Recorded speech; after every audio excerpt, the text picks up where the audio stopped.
കേരള രാജാക്കന്മാരുടെ ഔദ്യോഗിക തലസ്ഥാന നഗരമായിരുന്ന തൃശൂർ ജില്ലയിലെ കൊടുങ്ങല്ലൂരിന് സമീപത്തുണ്ടായിരുന്ന തിരുവഞ്ചിക്കോവിലകം എന്ന പെരുമാൾ കോവിലകത്തോട് ചേർന്ന് സ്ഥാപിക്കപ്പെട്ടിട്ടുള്ള അതിപുരാതനമായ ശിവക്ഷേത്രമാണ് തിരുവഞ്ചിക്കുളം ക്ഷേത്രം.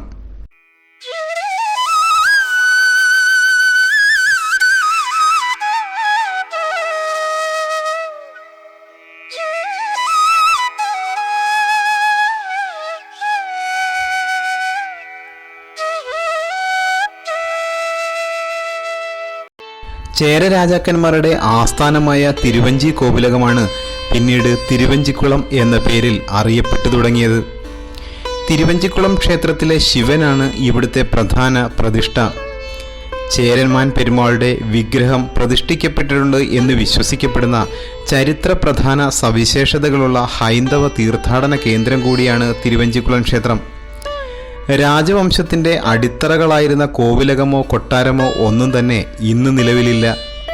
പുരാതന കാലത്ത് ഈ ക്ഷേത്രവും സമീപത്തെ ചേരമാൻ കൊട്ടാരവും സന്ദർശിച്ചിരുന്നതായി കരുതപ്പെടുന്ന ചേരന്മാരെക്കുറിച്ച് 27 സംഘകവികൾ പാടിയിട്ടുണ്ട്. തിരുവഞ്ചിക്കുളം ക്ഷേത്രത്തിലെ ദേവൻ കോയമ്പത്തൂരിലെ ചിദംബരം ക്ഷേത്രത്തിലെ ദേവനാണെന്ന് ഐതിഹ്യമുണ്ട്. ഈ ക്ഷേത്രം മറ്റ് കേരള ക്ഷേത്രങ്ങളുടേതുപോലെയല്ല നിർമ്മിച്ചിരിക്കുന്നത്. ഒന്നിലധികം ഗോപുരങ്ങളായിരുന്നു അക്കാലത്തെ ക്ഷേത്രത്തിൻ്റെ പ്രധാന ആകർഷണം. ദേവദാസികളുടെ സാന്നിധ്യമുണ്ടെന്ന് അതിപുരാതന കാലം മുതലേ വിശ്വാസമുണ്ടായിരുന്ന രാജകീയ ക്ഷേത്രം എന്ന പ്രത്യേകതയും തിരുവഞ്ചിക്കുളത്തിനുണ്ട്.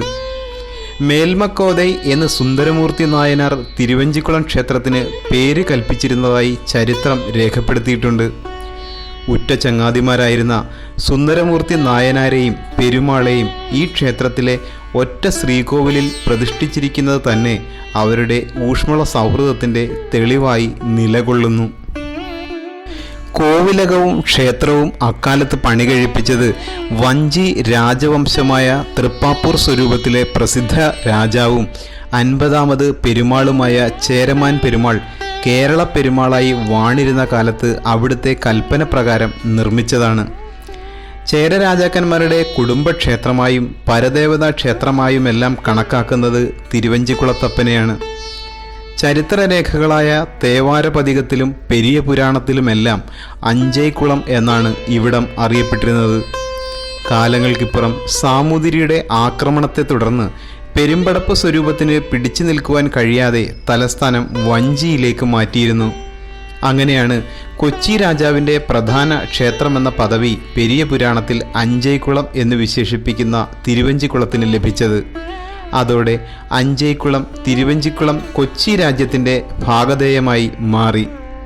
സ്വയംഭൂവായ ഇവിടുത്തെ ശിവനെ പ്രതിഷ്ഠിച്ചത് പരശുരാമനാണെന്നാണ് വിശ്വാസം. ശിവനെ സദാശിവ ഭാവത്തിലാണ് പ്രതിഷ്ഠിച്ചിരിക്കുന്നത്. മേൽക്കൂരയില്ലാത്ത ദേവസ്ഥാനമായാണ് പ്രതിഷ്ഠ ചിട്ടപ്പെടുത്തിയിരിക്കുന്നത്.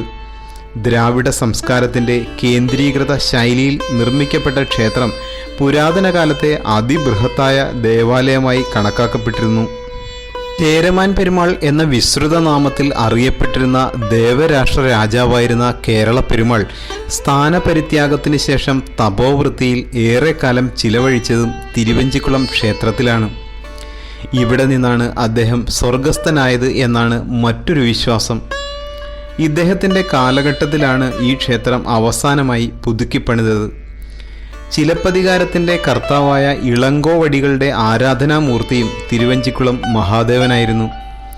കേരളത്തിലെ ഇതിഹാസ രാജാവായ ചേരമാൻ പെരുമാൾ തൻ്റെ സന്തത സഹചാരിയായ ശൈവ സന്യാസിയായ സുന്ദരമൂർത്തി നായനാരോടൊപ്പം ഈ ക്ഷേത്ര പരിസരത്ത് നിന്ന് കൈലാസം സന്ദർശിച്ചതായി വിശ്വസിക്കപ്പെടുന്നു.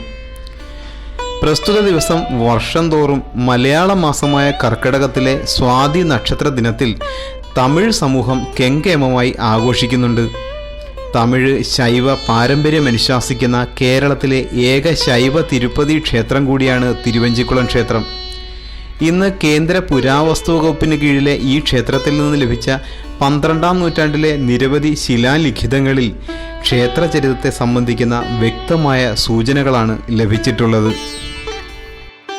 പുരാതന കാലത്തെ ഇതിഹാസ കവി സുന്ദരമൂർത്തി നായനാർ ദിനവും ഈ തിരുമുറ്റത്ത് നിന്ന് കീർത്തനങ്ങൾ ആലപിച്ചതായി ചരിത്രം പറയുന്നു. കേരളത്തിലെ മറ്റു മഹാക്ഷേത്രങ്ങളിൽ വെച്ച് ഏറ്റവും അധികം ഉപദേവതകളുള്ള ക്ഷേത്രം എന്ന പ്രത്യേകതയും തിരുവഞ്ചിക്കുളത്തിനുണ്ട്. മഹാദേവൻ കുടുംബസമേതം ഉപദേവതകളുടെ സാന്നിധ്യത്തിൽ കുടികൊള്ളുന്ന അപൂർവം ക്ഷേത്രങ്ങളിലൊന്നാണ് തിരുവഞ്ചിക്കുളം. ചേര രാജാക്കന്മാർ ഉദ്ദേശം 8-ാം നൂറ്റാണ്ടോടുകൂടിയാണ് ഈ ക്ഷേത്രം നിർമ്മിച്ചതെന്നാണ് കരുതിപ്പോരുന്നത്. വഞ്ചിക്കുളം എന്ന പേരിൽ പുരാതന രേഖകളിലും മറ്റും പ്രതിപാദിച്ചിരിക്കുന്നത് തിരുവഞ്ചിക്കുളത്തെയാണ്. 108 ശിവാലയങ്ങളിൽ ഏറ്റവും പ്രധാന ക്ഷേത്രമാണ് തിരുവഞ്ചിക്കുളം മഹാദേവൻ. കോക സന്ദേശത്തിലും മറ്റും വഞ്ചിക്കുളം എന്ന പേരിൽ അറിയപ്പെട്ടിരുന്നത് ഇതേ തിരുവഞ്ചിക്കുളത്തെ തന്നെയാണ്. കേരള പെരുമാളായിരുന്ന ചേരമാൻ പെരുമാളിൻ്റെ വിഗ്രഹം ഈ ക്ഷേത്രത്തിൽ പ്രതിഷ്ഠിച്ചിട്ടുണ്ടെന്നുള്ളതാണ് മറ്റൊരു പ്രത്യേകത. പള്ളിയറ പൂജ നടത്തുന്ന അത്യപൂർവം ക്ഷേത്രങ്ങളിലൊന്നാണിത്. സാധാരണ ദിവസത്തിൽ നിന്നും വ്യത്യസ്തമായി വൈവാഹിക കാര്യങ്ങൾക്കായി പൗർണമി നാളിൽ യുവതീ യുവാക്കൾ പങ്കെടുക്കുന്ന പള്ളിയറ പൂജ ഇവിടുത്തെ ഏറ്റവും സുപ്രധാന ചടങ്ങുകളിലൊന്നാണ്. നിരവധി ലിപികളും ഐതിഹ്യങ്ങളുമെല്ലാം ഉറങ്ങിക്കിടക്കുന്ന ചരിത്രപരമായ ഒരു സ്മാരകം കൂടിയാണ് തിരുവഞ്ചിക്കുളം.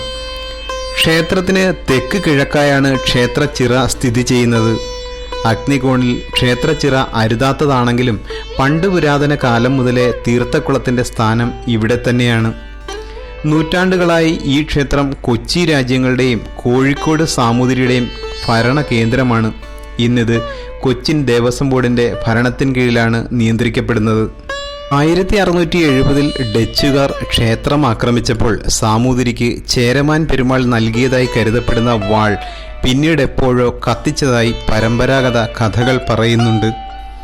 ക്ഷേത്രത്തിൻ്റെ പടിഞ്ഞാറ് ഭാഗത്തുള്ള ക്ഷേത്ര ഗോപുരങ്ങളുടെ 2 നിലവറകൾ ആക്രമണത്തിൽ വലിച്ചെറിയപ്പെട്ടതായി നമ്മെ അറിയിക്കുന്നു.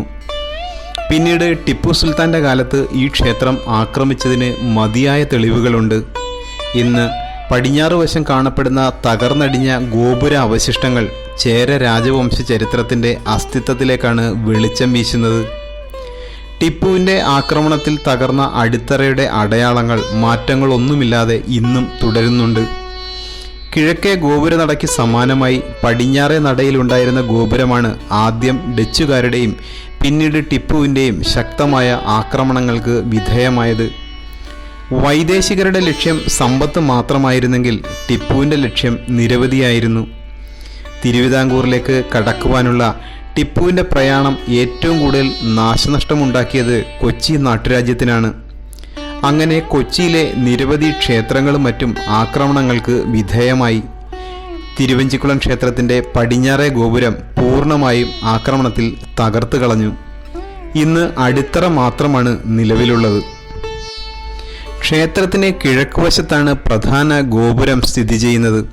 ക്ഷേത്രത്തിലേക്കുള്ള ഇന്നത്തെ ആ പ്രധാന കവാടത്തിലെ ഗോപുരത്തിൽ സ്ഥാപിച്ചിരിക്കുന്ന ശില്പങ്ങളും മറ്റും ഒരു കാലഘട്ടത്തിൻ്റെ പരമ്പരാഗത നിർമ്മാണത്തിലെ പുകൾപെറ്റ ശൈലികളായിരുന്നു.